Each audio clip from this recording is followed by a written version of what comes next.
सर्व हितक्ष असलेले माझे सर्व मान्यवर, माझ्या पंथातील सर्व मान्यवर, सर्व महंत संत बंधू आणि भगिनींनो, आज खरंच इतका आनंदाचा दिवस आहे। आजी सोनियाचा दिनो आज असं म्हणावंसं वाटते। आणि ज्या बाबांबद्दल फार मनात नितांत आदर, नितांत कळकळ, जशा ह्या माझ्या अमरावतीच्या बाबांचं आज इथं खूप मोठं भव्य दिव्य स्वागत आणि त्यांच्या आज अध्यक्षपद होण्याच्या शपथविधीच्या या प्रारंभ होत असताना इथं मुख्यमंत्री हजर असणं ही खरोखर एक बहीण म्हणून, एक पंथीय म्हणून माझ्यासाठी खूप खूप मोठी आनंदाची गोष्ट आहे।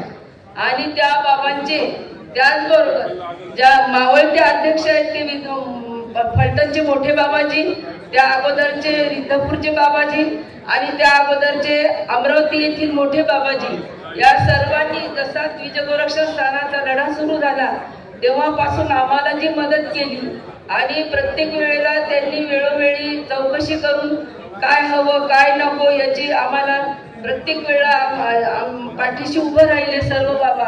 आणि या बाबांची थोरवी तर मी काय वर्णन करू सांगू त्यांना। ज्यावेळेस आमच्यावर फार मोठं संकट आलेलं होतं त्यावेळेस बाबा आमच्यासाठी मदतीला धावून आलेले होते। आणि आता तर इतकं मोठं आमचं प्रकरण होतं द्विज गोरक्षणचं की तिथं आता पंथीय लोकांना सर्वांना माहितीच आहे, परंतु ते इतकं अवघड प्रकरण बाबांच्या प्रयत्नांनी सोपं झालं। आणि अशा या बाबांचा मला माझ्या अंतःकरणात मला आज सरस्वतीचा शब्दकोशही अपुरा पडेल असं मला काही सुचत नाहीये। मला इतका आनंद होत आहे की त्या बाबांचे किती आभार आणि कसे मानू याबद्दल मी म्हणजे अक्षरशः माझं हृदय असं मला काही सुचत नाहीये। कालपासून मला इतका आनंदाचं भरता आलेला आहे।